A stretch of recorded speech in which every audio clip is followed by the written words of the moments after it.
Okay, so picture this. It's 53 BC. The Roman Republic is the superpower of the Mediterranean, hands down. And then they suffer one of the most shocking, just catastrophic defeats in their entire 1,000-year history. We're going to dive into what was an absolute military nightmare, the Battle of Carrhae. I mean, to really get a handle on the scale here, let's just start with the number, 20,000. That's how many elite Roman legionaries were killed in one battle. We're talking about an entire consular army, just gone, wiped from existence in the deserts of Mesopotamia. But the disaster went so far beyond just the numbers. The Parthians captured Rome's sacred legionary eagles. Now, these weren't just flags. These golden standards were everything, the spirit, the honor of the legions. And losing them, for decades, this loss was like an open wound for Rome, a source of just deep, profound national shame. So the big question, the one that's haunted historians forever, is this. How? How could the mighty Roman war machine, 7 whole legions, the very backbone of the empire, be so completely and utterly crushed? How did they get lured into a trap and just systematically annihilated? Well, that's the mystery we're going to unravel right now. All right, to really understand how this all went down, we've got to start with the man who kicked the whole thing off. See, the story of Carrhae is totally inseparable from the story of one man's just towering ambition. And that man was Marcus Licinius Crassus. So Crassus is 62 years old at this point, and this guy has everything. I mean, he's part of the first triumvirate with Pompey and Caesar, and he is just fantastically, absurdly rich. But there was one thing all that money couldn't buy him, and that was the kind of military glory his rivals had. And yeah, the ancient historians, they weren't exactly subtle about what they thought of him. They paint this picture of a man driven by this insatiable hunger for, well, for more.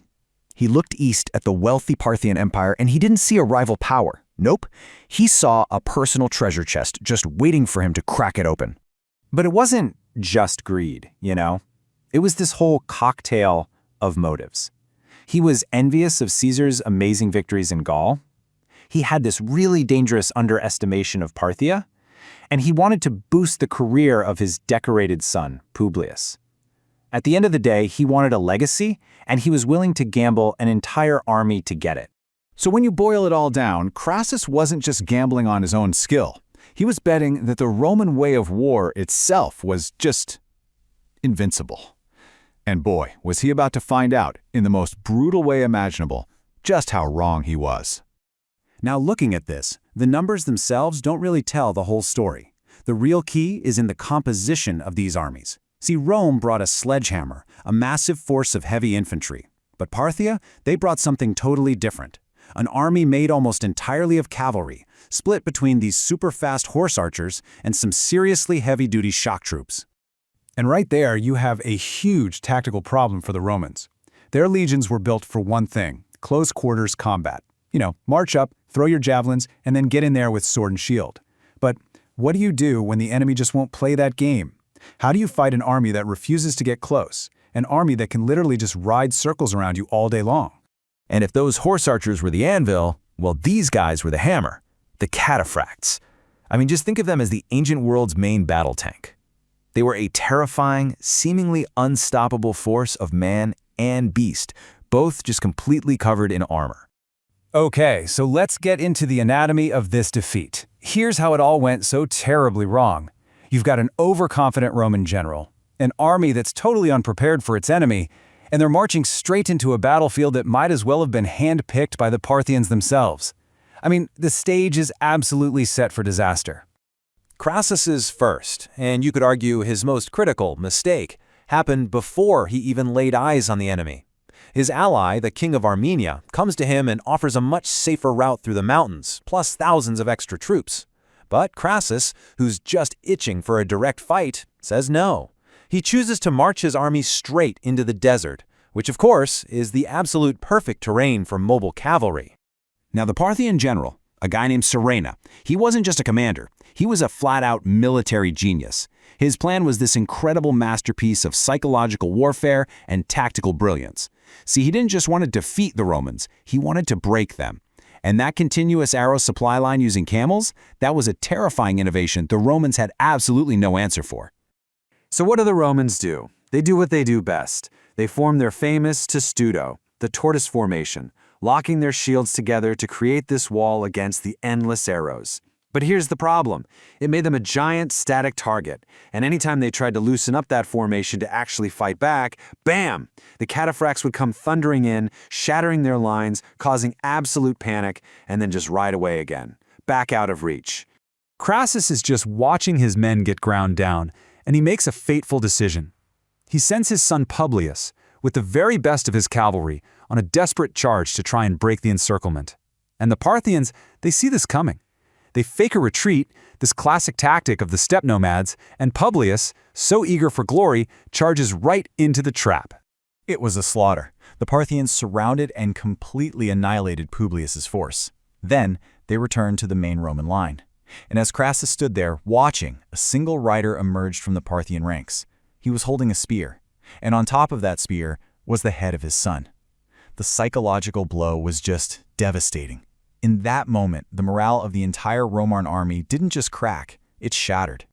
That night, what was left of the Roman army tried to retreat in the dark. It was pure panic. Crassus himself was almost catatonic with grief, and he was forced to make a horrifying choice. They had to leave 4,000 of their own wounded soldiers behind. 4,000 men? They were all slaughtered by the Parthians the next morning. And the end, it came with one last, final act of deception. Surena offered to meet for a truce.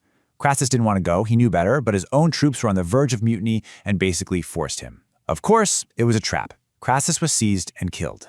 And the legend that came out of this, that the Parthians poured molten gold down his throat. A pretty grim, symbolic end for the man whose greed kicked this whole thing off. So the death of Crassus and the complete destruction of his army, this was so much bigger than just a military defeat. The shockwaves from this one battle would travel all the way back to Rome, and they would help tear the Republic itself apart. I mean, let's just look at the final tally of this disaster. It's staggering. 20,000 Roman soldiers killed, another 10,000 captured, and marched off to the far, far eastern edge of the Parthian Empire. But the biggest loss of all? It was political. The death of Crassus shattered the first triumvirate. And when you look at it like this, the path from Carrhae to the collapse of the Republic becomes terrifyingly clear. See, Crassus had been the political and, maybe more importantly, the financial glue holding his two giant rivals, Caesar and Pompey, together. With him gone, that delicate balance of power was just destroyed. Within 4 years, they were at each other's throats in a full-blown civil war, and the Republic, it never recovered. And that symbol of humiliation, those lost legionary eagles, it lingered for decades. When they were finally returned, diplomatically under Rome's first emperor, Augustus, it was seen as such a massive political win that he had it immortalized right here, on the breastplate of his most famous statue. That's just how deeply the scar of Carrhae had been carved into the Roman psyche. Which really leaves us with one final, kind of chilling question. Now, of course, it's a simplification, but it's one you really have to think about. How much of one of the greatest political collapses in all of history can be traced right back to a single, dusty battlefield in the desert, and to one old man's desperate, all-consuming hunger for glory?